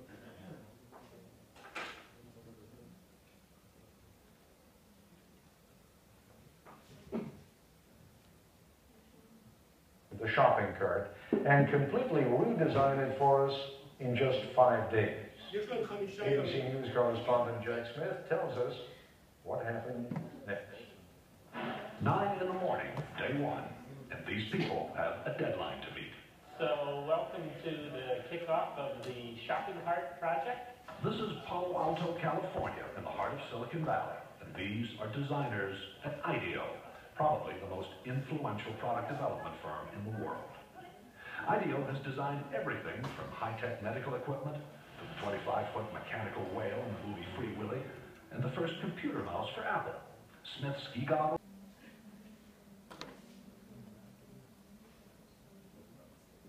אז כשאנחנו חושבים על איסוף מידע, אנחנו בעצם מודיעין עסקי, אנחנו חושבים פה על כמה דברים. ראשית, אנחנו רואים את זה בהרבה תחומים. יש סקר שוק. אתם הרי מקבלים מדי פעם על שיחת טלפון או באתר אינטרנט, האם אתם יכולים לעלות על שאלון בסוף הדבר הזה. יש ניתוח בעבודה, למשל, יש מחקר מאוד מעניין שהסתכל על פועלי בניין באנגליה, שהם היו ניגשים מרימים לבנה, והיינו מסדרים את הלבנה הזאת, שמים אותה במקום. זה תהליך ממש, זה מדהים לראות את זה, כמה שזה לא בריא. זאת הקטע הזה של כל הזמן להרים לבנים. וכמה שזה לא יעיל, ואז משפרים את התהליך, אומרים, מי שמביא לי את הלבנים יעמיד אותנו לגובה ומסודרות, כך שאני צריך תוכל מהר מאוד לבנות. זה הקטע של time and motion. ניהול התפעול. ניהול התפעול מדבר למשל על המרכז הלוגיסטי של תנובה, שבצד אחד באות משאיות ומביאות חלב, ופה אנחנו מפסטרים את זה, בצד שני באות משאיות ואוספות את התוצרת הגמורה. והקטע של מודיעין עסקי, שאני רוצה לדעת מה המתחרים שלי עושים וכו'. מי מבצע את זה? אנחנו יכולים לבצע את זה, יהיו דוגמאות כאלה. ארגוני מחקר, יש ארגונים שזה בעצם המטרה שלהם. למשל, תחשבו שיש לכם תחנות דלק, ואתם רוצים לקנות 20 דוחות של לקוח סמוי. לקוח סמוי, זה אומר שמשלמים לי להיכנס ל5 תחנות דלק, לקנות דלק ולתת דוח כזה, כמו מבקר מסעדות, זאת אומרת, איך היה השירות, האם הבן אדם עזר לי, האם זה היה נקי בשירותים, לתת דוח על החוויה הזאת, זה ארגוני מחקר. סטודנטים, שזה הדבר הכי זול של עובדים זרים, ספרנים, למשל כשהייתי ב-AT&T והתחרנו ב-IBM, אז יכולתי לבקש בספרייה שיאספו לי כל פריט מידע על מערכת למפעלים אוטומטיים של IBM. זאת אומרת, מישהו בספרייה היה כל הזמן עוקב אחרי הדברים האלה ועושה לי חיפושים. אופליין ואונליין. אונליין זה כשהתהליך עובד, נגיד כמו הסופרמרקט, אתם מסתכלים איך הסופר עובד. אופליין זה כשאני מביא את העגלה הזאת שפיתחתי ורוצה לראות איך היא עובדת בסופרמרקט.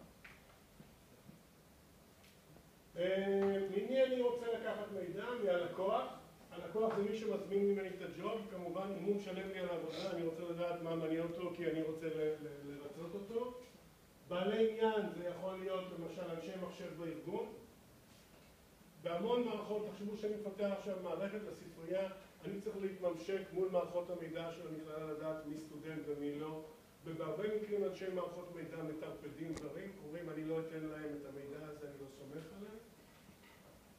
לקוחות קצה, נגיד אנשים במזכירות שצריכים לבדוק ולתכנן את המערכת לימודים לשנה הבאה, ולקוחות של משתמשי קצה שזה יכול להיות אתם, שיושבים מול המזכירות ואומרים תראו, אפשר אולי להכניס אותי לקורס הזה או לא. השלבים בכל אחד מהמרכיבים זה תכנון, זאת אומרת אני מתכנן את האיסוף מידע. בדיקה, אני אומר בואו נעשה ניסיון, אני אראיין אותו ונראה איך זה עובד. נאסוף את המידע ואז מנתחים את המידע ופועלים.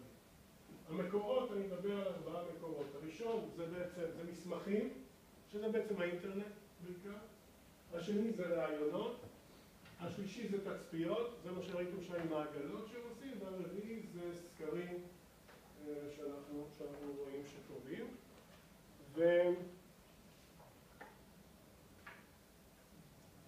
ואחד הדברים שאני רוצה להתחיל איתם, אני יש את זה פה. רגע, אבל הפסקה זה ב1:30, שנייה, יש עוד זמן. אלכס, איפה אתה נכנס? זה השאלה הראשונה לפני הכל? כשדיברנו על מחזור החיים של הפרויקט, אז דיברנו על השלב הזה של לימוד מצב קיים, להבין בעיות במצב קיים, שם זה נכנס.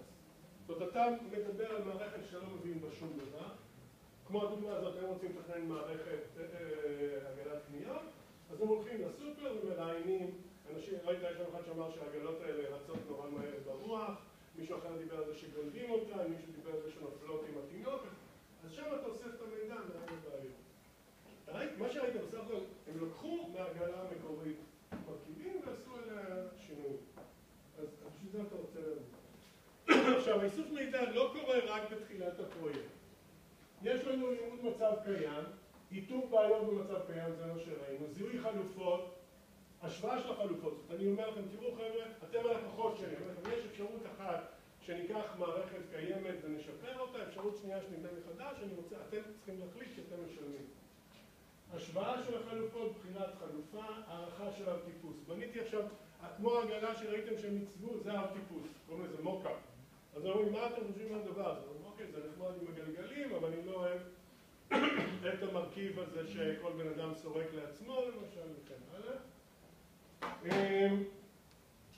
סקרים, ביקורת, נהלים, זאת אומרת, אנחנו רואים את זה בכל השלבים של הפרויקט. אני אתחיל עם הקטע של מקורות משניים. מקורות משניים הם מאוד מאוד חשובים, כי מה שכיף ומה שבאסה בניתוח מערכות, שאתם כל הזמן לומדים תחום חדש. זאת אומרת, אתם יכולים לעשות פרויקט אחד בתחום של ניהול תיקי השקעות, בפרויקט אחר בתחום של מפעל אוטומטי, בפרויקט שלישי בתחום של טלפוניה, בפרויקט רביעי בתחום של צים ניהול מכולות. אז כל פעם אתם טמבלים. וכדי לצאת פחות טמבל, אני אוהב קודם ללמוד באינטרנט על הארגון. תחשבו שמזמינים אתכם לחברה של ענבל אור, לראות, לפתח איזה מערכת, לחשב עלויות. אז חשוב לכם לדעת שהחברה נמצאת כרגע באיזשהם מצוקות. אתם איתי? אגב, זה דבר שמאוד חשוב ברעיון עבודה. אל תלכו לרעיון עבודה, באו בשטח, תגידו, זה אני, קחו אותי. תסתכלו על הארגון, תחפשו אותו באינטרנט, תנסו לראות מה הכתבות אומרות עליו. אם אתם יודעים מי מראיין אתכם, תחפשו אותו בלינקדאין, תבינו מה מעניין אותו. אני למשל, הפרויקט הראשון שעשיתי אחרי הלימודים, יכולתי לתאר אותו, ניהלתי פרויקט מאפיון הדרישות ועד המערכת שעובדת, או הצבתי ממשק משתמש למערכת בילינג, או בניתי דאטאבייס מבוזר, יכולתי לתאר את זה בארבע או חמש דרכים שונות. לכן אם אני יודע שהוא מחפש מישהו לדאטאבייס, אז אני אשים את הדגש על הדאטאבייס. אז אל תלכו להתראיין סתם, תאספו מודיעין, עם מי אתם מדברים, מי הוא, מה מעניין אותו.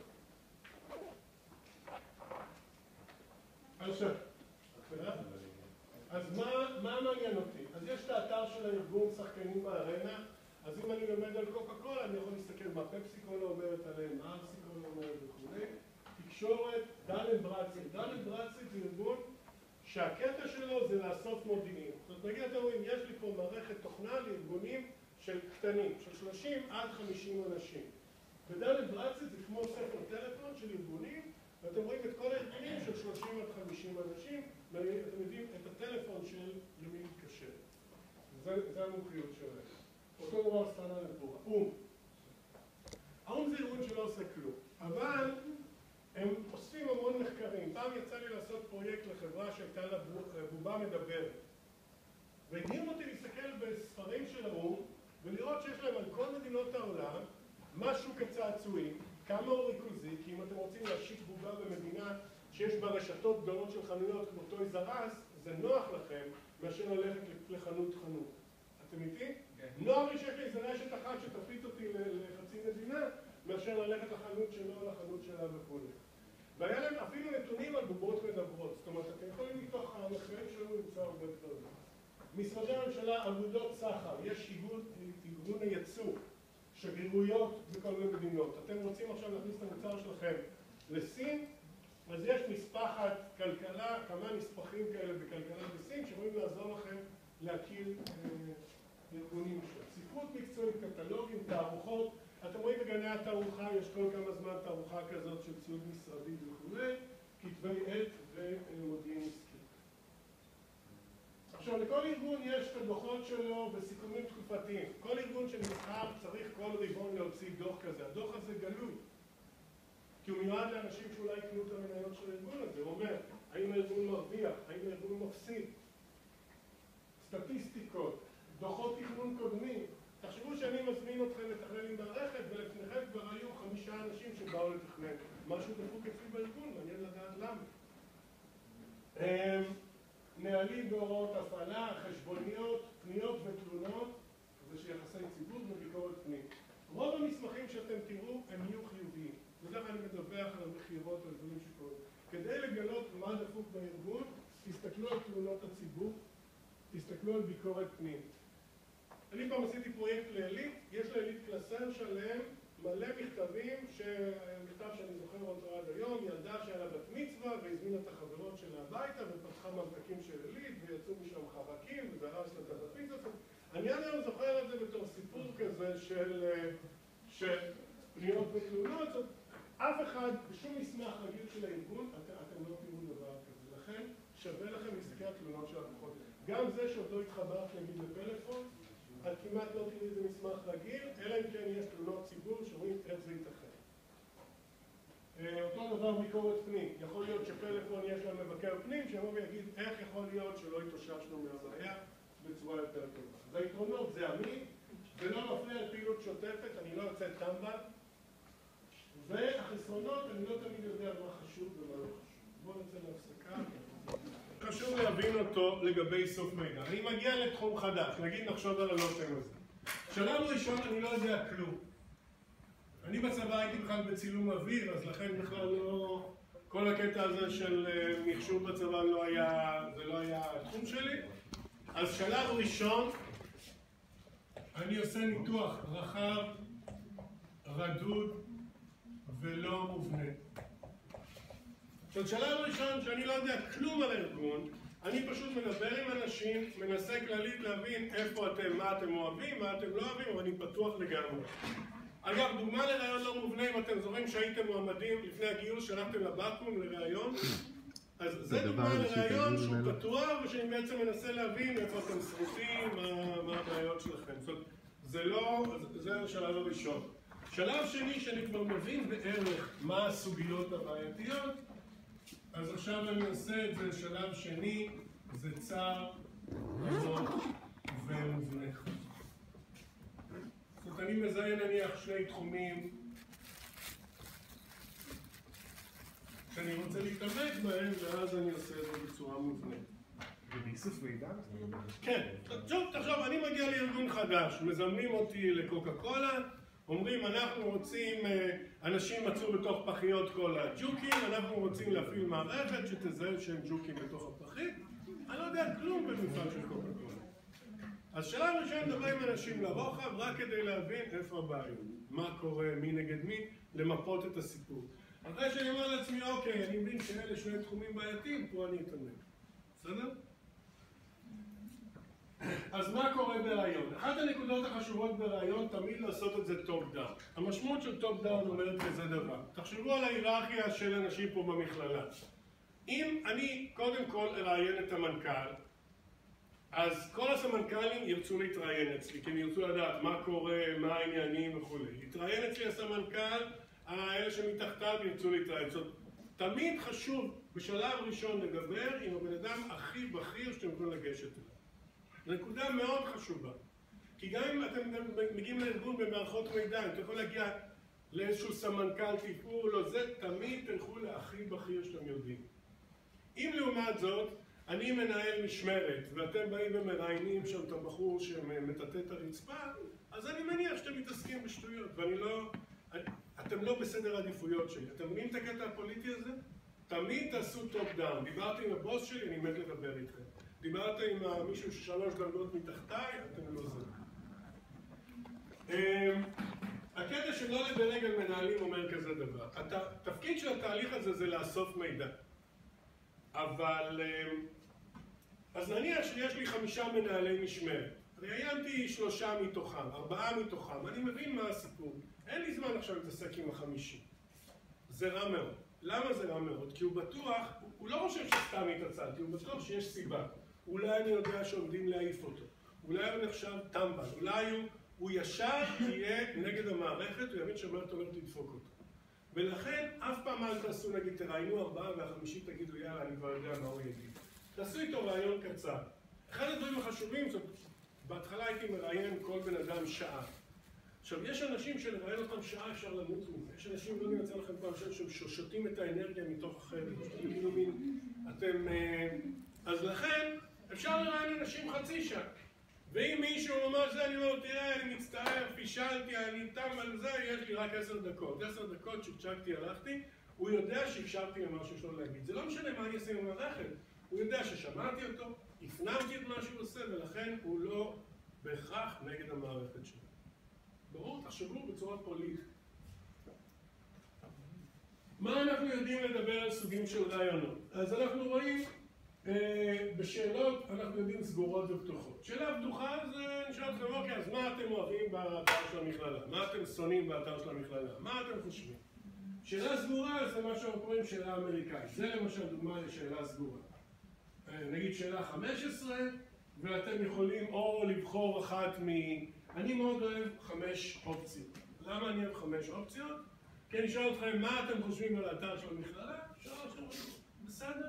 2, הוא לא משהו, 1 הוא ממש זוועה, 4 זה אומר אתר נחמד, 5 אחלה אתר שבעולם. למה מספר אי זוגי הוא טוב? כי אם אתם אדישים אתם אומרים בסדר, ולדעתי 5 זה מספיק טוב. אתם תראו לפעמים 3 לדעתי זה מעט מדי, ו7 זה יותר מדי. אני אוהב את זה, אני מאוד אוהב את זה, אני רוצה להיות אימא של זה, לא צריך להשתגע. בקטע הזה, ש5 זה עושה, מבחינתי זה עושה לי את העבודה. מה אנחנו רואים בשאלות סגורות? יש אופציה אחת, זה תבחרו את התשובה שמתארת את זה, אני אוהב את האתר, לפעמים זה, אז זה בחירה אחת, תת קבוצה.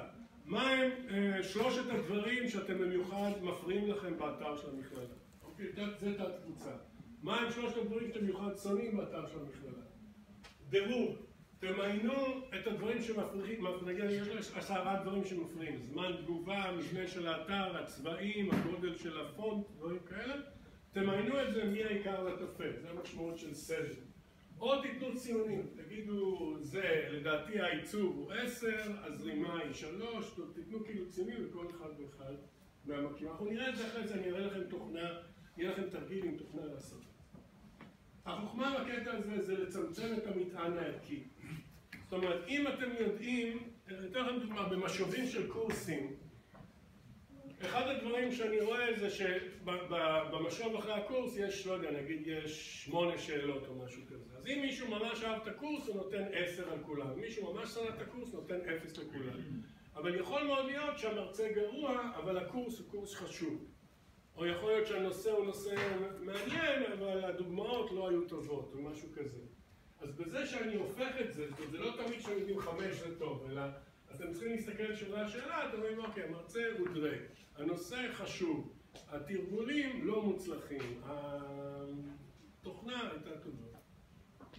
אז זה הקטע של שינוי מונוטוני. מידע עובדתי מול חוות דעת. לפעמים אני שואל אתכם, מידע עובדתי, צריך לתת לכם זמן לאסוף את המידע. אני שואל אתכם כמה פעמים בחודש אתם משתמשים בתוכנה הזאת, אז אולי אתם צריכים לאסוף נתונים, אז לתת לכם זמן לאסוף תשובות. זה הקטע של שאלות סגורות. מה המשמעות רעיון סגור מול פתוח? רעיון סגור זה כשכל פעם שמישהו עוצר אתכם לסקר, זה רעיון סגור, או מה שאתם רואים באינטרנט. נכון, שאלה ראשונה, שאלה שנייה, שאלה שלישית, שאלה רביעית. רעיון פתוח זה מה שקורה בבקו"ם. אני שואל אותו שאלה, ואז אני אומר, זה גורם לי לשאול אותו שאלות אחרות בתחום אחר. כמו שאתם רואים רעיון נגיד בטלוויזיה או משהו כזה, שאם פתאום מישהו אומר משהו, אז הרעיון יכול לזרום לכיוון אחד או לכיוון אחר. זה המשמעות פתוח. המשמעות של רעיון פתוח עם שאלות סגורות, לדעתי לא קיים כזה דבר. זאת אומרת, אני לא יכול לאלתר שאלות אמריקאיות כל הזמן. פתאום אני אומר, אז תגיד, אתה א', מאוד אוהב את האתר, ב', ככה, ככה, אין לזה משמעות. זאת אומרת, רעיון פתוח עם שאלות סגורות, אין משמעות לרעיון. אז בדרך כלל אני מתחיל עם רעיון לא מובנה, פתוח, אני פשוט מפטפט ומבין מה קורה. מה אנחנו רואים עם רעיון סגור? צריך לתכנן באופן מפורט, הטווח הוא מצומצם, זה מה שאתם רואים פה. הוא קצר יחסית, קל לסכם אותו, אני פשוט יודע מה התשובות. כוח אדם בלתי מיומן. כל טמבל יכול לשבת ולהקריא שאלות. כשאני מדבר על הרעיונות הפתוחים, אני לא יודע אם מישהו פה יצא לו בבקו"ם להיות לאבחן, לא יצא לכם. אבל זה חתיכת קורס, זה קורס של, אם אני זוכר משהו, 4 חודשים, להכשיר בן אדם להיות מאבחן כזה בבקו"ם. קנמן, שקיבל פרס נובל, הוא בנה את המערך הזה, זה דבר מאוד מאוד מתוחכם. סדר השאלות יכול להיות משנה. אם אתם יודעים שאני מקוקה קולה, אתם תתנו לי תשובות אחרות, מאשר אתם לא יודעים מאיפה.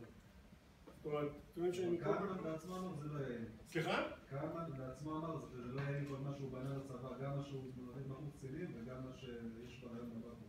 מה זאת זה לא יהיה? הוא אמר את זה. רגע. זה לא מאבחן נכון. אני רוצה להגיד לך משהו. אני זוכר איך זה היה כשאני התגייסתי, ואני יודע איך זה היה כשהתגייסו הילדים שלי, ומה שאני יכול להגיד לך זה שיש הבדל דרמטי. כל הקטע עם המנילה, יש הבדל דרמטי. עכשיו, מה זה אומר זה לא מוצלח? אתה יכול לחשוב, תראה, אותי גייסו לטייס, והייתי 9 חודשים עד שזרקו אותי מטייס כי אין לי חוש כיוון. אז אתה יכול לבוא להגיד, משהו טיפשי להחזיק בן אדם שהולך לאיבוד בתור... היית חושב שאתה יכול מאוד בקלות לגלות שאין לי חוש כיוון, אתה לוקח אותי לקניון ואני הולך לאיבוד בתוך 2 דקות. אני לא רוצה להחזיק אותי 9 חודשים את כל הסיפור. אז אפשר לקחת את התהליך הזה ולשפר אותו. אבל, אז אני יכול להגיד לך חד וחלק שראיתי שהתהליך יותר טוב. להגיד לך שהתהליך הוא לא... אבל עדיין אני יכול להגיד לך את זה חד וחלק. תמיד אפשר לשפר את התהליך, אבל מעניין, אני דווקא אחפש את הקטע הזה איתו. אחפש את הקטע הזה. אז זה המשמעות של רעיון פתוח. רעיון פתוח דורש ממני איזו מיומנות, איזו יכולת כזאת להרגיש. הבת שלי הייתה מאבחנת, וזה אני איכשהו מכיר את זה בצורה יותר ומעניין, דווקא התרשמתי מזה, יש מקצוע לזה. השלבים, שוב, אני מכין את זה, מחליט על קביעת המידע, אוכלוסייה, מי וכמה. נגיד אני רוצה לאסוף מידע במכללה לגבי האתר, אז אני אומר, אני רוצה במדעי המחשב לראיין 30 סטודנטים, 10 אנשים מהמזכירות, 4 מרצים. בסדר? זה אומר מי וכמה. פנים וחוץ זה אנשים מהמכללה, ואני רוצה לראיין עוד 30 אנשים ששוקלים ללמוד מדעי המחשב. זה אנשים מחוץ לארגון. מחליט על השיטה, עזרים זה מאוד חשוב היום, עם טאבלט למשל, במקום לשבת ולכתוב וזה הולך לאיבוד, אני פשוט מסמן את התשובות וזה זורם. יש פה אחת הבעיות, שדילגתי לה, זה הסתעפויות בזרימה. מה זה הסתעפויות בזרימה? אם אני שואל אתכם, האם אתם מעשנים, בשאלה הבאה שלי, כמה סיגריות אתם, אם אמרתם לא, משהו על כמה סיגריות אתם מעשנים, אני יוצא טמבה. אז לכן הסתעפויות אומרות, אם התשובה הייתה לא, אני מדלג עכשיו, יש לי go to לשאלה 6. עכשיו, אנשים נורא מסתבכים עם זה, אבל אם אני עושה את זה על טאבלט, זה ממש טריוויאלי, בקלי קלות היא קופץ לשאלה הזאת. צוות עזרים, לוח זמנים, צוות מראיינים, ריצת ניסיון, ביצוע. תיאום עם הממונים. אנשים בארגונים הם נורא פוליטיים. תחשבו שמישהו היה בא לארגון ומתחיל לראיין את החיילים שלכם, או את העובדים שלכם. זה אסור. תחשבו שאתם במסעדה, מנהלי משמרת, ואני בא לראיין את המלצר. תמיד תיגשו לבוס, תגידו לו, תראו, אנחנו קיבלנו אישור מכך וכך, ואני הולך לעשות את זה. עכשיו, יש פה נקודה שחשוב להבין אותה. אנשים מאוד מושפעים מלמה מישהו פתאום בא ואוסף מידע. וזה משנה את ההתנהגות שלי. אני רוצה להסביר. אחד הדברים בארגונים זה פרמיות. פרמיה זה אומר, נניח אני עובד בנמל אשדוד, ואומרים, אני צריך ביום לפרוק 30 מחולות. זאת אומרת שהמשכורת שלי מכסה 30 מחולות, זה הנורמה, ופרמיה זה אם פרקתי 35, אני אקבל בונוס על עוד 5 מחולות. אתם איתי? אז אם אני חושב שאתם באים להגדיר פרמיה, אני רוצה לעבוד מהר או לאט? לאט. אני רוצה לבוא להגיד בקושי 5 מחולות, זה הרג אותי. תגדירו לי נורמה נמוכה. אתם איתי? ככל שאני עובד יותר לאט, אתם תגידו, וואו, 5 מחולות זה סיפור, ואז שאני אפרוק 25 מחולות, אני אקבל בונוס גדול.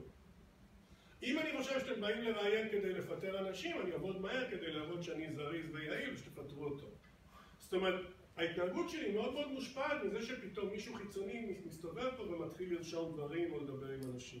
ולכן חשוב מאוד לבוא ולהגיד, תראו, אנחנו לא פרמיות ואנחנו לא פיטורים ולא כלום, אנחנו רוצים לעשות מערכת מחשב וכו'. זו נקודה מאוד חשובה, התיאום הזה.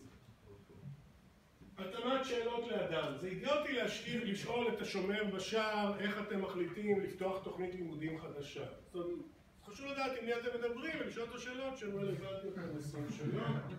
לעודד שיתוף פעולה, הנחיה עניינית, לא להתווכח. אתם יכולים לראות את זה כשיש בחירות, שפתאום אתם אומרים, אני שונא את ביבי, ואז אומרים לכם, למה אתה שונא את ביבי? ואז הדברים מתדרדרים. אתם אומרים,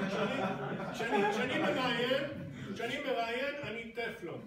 אני מאוד חיובי, אני מסכים עם כל מה שאתם אומרים, אני חושב שאתם האנשים הכי מצוינים שיצא לפגוש בעולם. זאת אומרת, אני מאוד חיובי, אני בשום אופן לא נכנס איתכם לקונפליקט, להפך, אני מקווה שהחיוביות הזאת, כאילו שאני השוטר הטוב, תגרום לכם לספר לי דברים. אני מבטיח לכם, אגב, תחושת אמפתיה כאילו? סליחה? תחושת אמפתיה. בדיוק ככה. אני לא מסתכל, איך... יצא לי לראיין פעם מישהו. חובת חיים כל הנושאים האלה, כאילו, יש לך תובנות, אחי? תיארת את זה.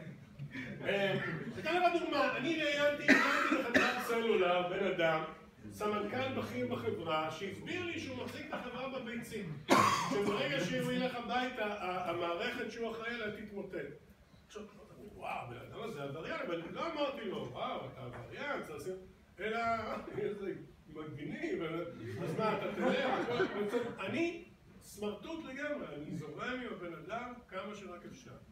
כי אני לא מעוניין ליצור עוינות, להפך, אני רוצה שאתה תזרום, שתהיה חופשי, שתהיה נינוח, שתגיד לי מה שאתה חושב, ועוד נקודה שחשוב להוסיף אותה פה, ואני מבטיח לך סודיות. זאת אומרת, אני אחר כך הלכתי לדבר עם המנכ"ל, לא אמרתי לו שמע, בן אדם הזה זה פצצה מתקתקת. אני נותן למנכ"ל נתונים, סטטיסטיקות, אני אף פעם לא אסגיר בן אדם שאמר לי משהו. זה גם נקודה שהיא מאוד חשובה. מילון נתונים. מילון נתונים, תדברו מילים שאנשים מבינים. יש את המילה הזאת למשל, אני קראתי בפעם שם בצבא מכמונת מהירות. עכשיו, מכמונת זה מילה שאף אחד מאיתנו לא אומר ביום יום את המילה הזאת. מה? זה הרדע המהירות הזה. אבל זו מילה שאף אחד מאיתנו לא משתמש במילה הזאת, ולכן כשאתם מדברים משהו, דברו איתו מילים שהוא מבין אותם בארגון, ולא איזה משהו שהאקדמיה המציאה לפני 2 דקות. רישום גלוי וסיכום. זה הקטע של הארגון. עכשיו פה אני מראה, זה מחקר שיש עליו הרבה ויכוחים, אבל אני מאוד אוהב אותו, שאומר, תסתכלו שנייה על הצהובים, מספיק שאתם מראיינים משהו כמו 7-9 אנשים, אתם כבר די טוב קולטים את הבעיות של הארגון. אתם איתי? זאת אומרת, זה מה שציינתי פה כשדיברתי קודם על עקומת למידה, הבן אדם הראשון הוא ממש נותן לי המון מידע חדש, השני עוד, אחרי משהו כמו 7-8 אנשים, אני בערך מבין מה קורה. פשוט זה נראה שזה ניסיון. אבל אני מבין לא רע. סוג נוסף, זה one on one, זה מה שדיברתי עד עכשיו, זה קבוצת מיקוד. קבוצת מיקוד זה מה שראיתם שהם עשו עם העגלות, זה שאני לוקח 4-5 אנשים. ואז יכול להיות שהיא שכחה משהו, אבל כיוון שהוא אמר את זה, הוא אומר, נכון, שכחתי, אבל באמת זה דבר שנורא מעצבן אותי, ואז נוצר איזה שיח. אתם איתי? זאת אומרת, בקבוצת מיקוד, אגב, לא זוכר, שמתי לב שהיה אחד שהיה לו פעמון כזה, והרעיון הוא שכשאנחנו חושבים עכשיו בניתוח מערכות על המוצר הבא, והוא מעלה רעיון, אז אף אחד לא יגיד לו, שמע, אתה טמבל, אני כזה טיפשות. הרעיון אומר לא להעביר ביקורת בתהליך, קודם כל לייצר כמה שיותר רעיונות, לכן היה לו פעמון כזה, שכאילו מישהו מתחיל לסתום למישהו אחר את הפה, אז הוא מצלצל בפעמון ועוצר אותו. קודם כל תעלו כמה שיותר רעיונות. הוא העלה לרעיונות, פתאום היא קולטת מזה משהו ומעלה משהו אחר, והיא קולטת משהו אחר, ובצורה כזאת יש לי איזה עושר כזה של רעיונות, ועכשיו זורקים לפח את כל מה ש... לא יודע אם אתם זוכרים, אבל בקטע עם העגלות הם דיברו הרבה על בטיחות של ילד קטן, שהם לא עשו עם זה כלום. דיברו על זה נושא שמתלהבו ממנו מאוד, שהעגלה רצה איזה 60 קמ"ש מהרוח במגרש חנייה, לא עשו עם זה שום דבר. זאת אומרת, היו סדרה של נושאים שממש התלהבו מהם ולא עשו עם זה כלום. אז הרעיון של קבוצת מיקוד, ושוב, לא צריך לעשות הרבה קבוצות מיקוד, יש מספר אנשים, אף אחד לא סותם לשני את הפה, אף אחד לא מעביר ביקורת, אבל יכול מאוד, וזה אחד מפריע את השני. הדבר השני זה תצפיות. אני מת על תצפיות. הסיבה שאני מת על תצפיות זה כי בדרך כלל שאתם מראיינים אנשים, הם מאוד מודעים לאיך הם מציגים את עצמם. ובתצפית אתם פתאום מגלים דברים שלא חשבתם עליהם אף פעם. אני הייתי מעורב במערכת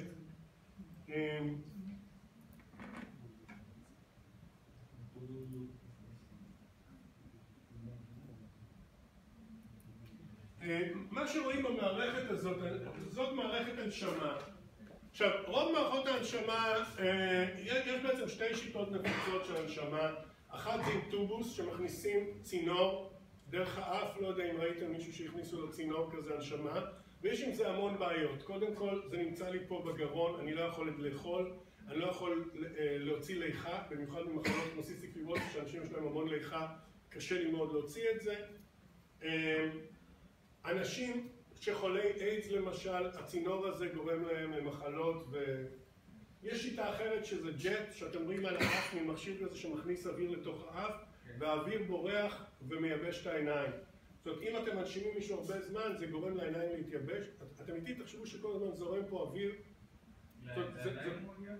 זה פולט את האוויר לתוך האף, אבל לא הכל נכנס לאף, הרי אתה שואב ונושף, אז כל הזמן רצה פה רוח, מייבשת לך את הקרנית, וזה עושה נזק בטווח הארוך. והשיטה הזאת היא שיטה חדשה. לא יודע אם שמתם לב, יש פה קורס מפלסטיק כזה ששמים אותו על הבטן של המונשם. אתם רואים את זה? זה כזה משהו מפלסטיק, מחברים את זה עם רצועת ולקרו כזאת סביב הבטן, סקוץ' כזה. הנה, אז פה יש נקודה שאני רוצה תכף להראות. עכשיו, ואני הלכתי והזמינו אותי לייעץ להם בקטע הזה של המכשיר הזה. אז תחשבו, מה שיפה בזה שההנשמה היא חיצונית, לא מכניסים לי כלום זה יושב לי פה על הבטן, זה מחובר לי על הבטן, ויוצא צינור למשהו כמו שואב אבק מבוקר המחשב. אז כשעושה פה ואקום, הבטן שלי יוצאת החוצה, כשעושה לחץ הבטן נכנסת, וככה אני נושם מהוואקום והלחיצות. ואז אני יכול לאכול, אני יכול לדבר, אני יכול להוציא ליחה, אני יכול... האוויר נכנס מפה, האוויר נכנס מהפה של החולה, אבל תחשוב שזה יושב לך... לא עשיתם יוגה או פעם... מה? בדיוק, זה לוחץ על השרפת ואז אתה נושב, וזה עושה ואקום ואז אתה שואב. עכשיו, והרופא יכול לתכנת ממש באיזה קצב אתם נושמים, זאת כמה נשימות למשל בדקה, אם אתם נושמים מהר או נושמים לאט. מה היחס בין שאיפה לנשיפה? בדרך כלל השאיפה ארוכה והנשיפה קצרה, או הפוך. מה הלחצים? ואני ממש התלהבתי מהמכשיר הזה, ואז אמרתי להם תנשימו אותי. ואיך שהם הנשימו אותי, פתאום מה שגיליתי, אני הייתי בדיוק שאפתי אוויר והמכשיר היה בסייקל של נשיפה, אז הוא במכה אחת הוציא לי את האוויר מהבטן. אתם איתי? עכשיו, אני בריא, אז אין לי שום בעיה בתוך 3 סייקלים להתאפס עם המכשיר ולנשום. אבל תחשבו שאתם בהתקף של אסתמה, התקף חמור של אסתמה או סיסטיק פיברוזיס, הכנסתם קצת אוויר והמכשיר המסריח הזה הוציא לכם את זה, אתם תולשים את הקורס הזה מהבטן, אתם מרגישים שהוא הורג אתכם. תחשבו שאתם טובעים בים והקצת אוויר שיש לכם, גם את זה הוא מוציא. ואז, אם שמת, אתה זה לב שיש פה צינור כחולצ'יק כזה, צינור... רואים. אז זה היה אחד הלקחים מהסיפור הזה. אתם תראו פה צינורית כחולה. הנה, פה. איפה היא? כאן, אתם רואים את הצינורית? עוד רגע נראה את זה יותר טוב הנה, אתם רואים את הצינורית הזאת? התפקיד של הצינורית הוא לזהות באיזה שלב מה החולה עושה. זאת אומרת, האם החולה כרגע שואף או נושב והמכשיר מתאים את עצמו.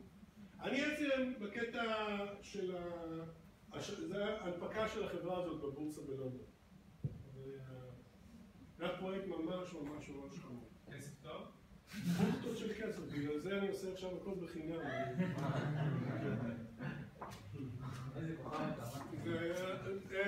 אז אתם רואים את הצינורית הזאת, זה הקטע שבא ואומר איך אנחנו יכולים לדעת באיזה שלב מי שמונשם נמצא בנשימה ובצורה כזאת להתאים את עצמנו